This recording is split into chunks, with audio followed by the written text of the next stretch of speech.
which is Christian, we have a beautiful prayer that I think describes her very well. St. Francis is kind of a saint for all people.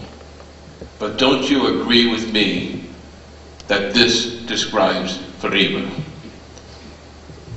Lord, make me an instrument of your peace. Where there is hatred, let me sow love. Where there is injury, pardon. Where there is doubt, faith. Where there is despair, hope. Where there is darkness, light. And where there is sadness, joy. That is Fariba, and we thank you, Fariba.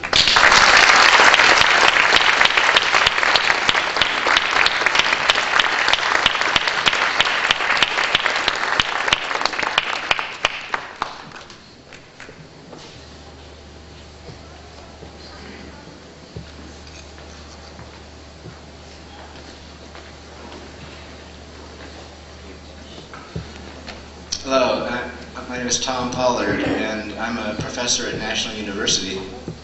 And we used to be just, our campus was on Stevens Creek Boulevard near here. We've just recently moved to Tisch Street, which is right across from near the Winchester House. Anyway, and I first met Fariba about 15 years ago, I guess, and it's hard to believe that Fariba was in college, 15 years ago, but she was. And we got to know each other, and anyway, later on when she started getting, when she had her vision about, which I guess it was years in the making, she came to me and asked me for some advice and help, and I was happy to.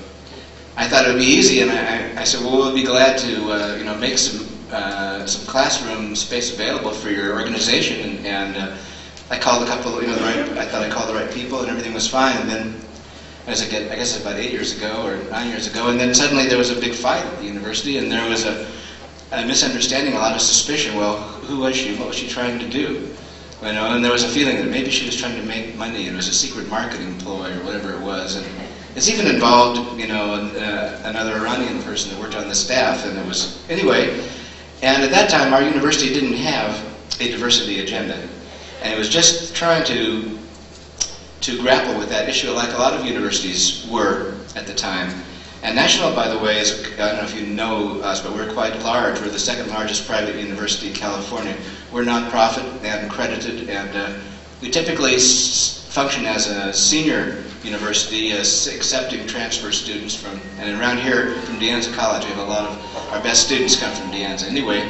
And but at that time we were going through a change, and we were thinking about whether diversity was good or not, and whether maybe it was, and what was the meaning of Western civilization. And there was a group, we had tried to have a conference on cultural literacy to focus on Western civilization. I was asked to read a paper, and I said, great, I'll read a paper on multicultural literacy. And they said, well, what is that? We don't understand that. And anyway, that was a first for us, and we never had that conference on cultural literacy. It wasn't important at that time. Cultural diversity was important, and Fariba's efforts helped us to start working on that issue. And today, we're thanks to her work, which has continued to affect us in our campus in San Jose. Over the years, as we continue to interact, and we have classes, cultural diversity classes, visiting the Pavon organizations and the various events. It's been a wonderful source for our university. And now we have then we had no diversity agenda. Now everyone is mandated to think, in terms of cultural diversity. We don't have Western civilization courses anymore, and we have world civilization courses, and every course that we have has to have a diversity component. And this is really thanks to the work of Fariba and a few others like her. And we've already recognized her work a few years ago with our leadership award for outstanding leadership in the community. And now there's a group of, we're forming a group of sort of honor alumni, the most distinguished alumni in our state. And I think we have 50,000, 60,000 alumni. Anyway, we have a lot of alumni, but we're looking at the very most influential movers and shakers, and Fariba's name has already been nominated and is in that group. So it's really, I guess my talk is how she has changed National University and its outlook on diversity, and through her wonderful work.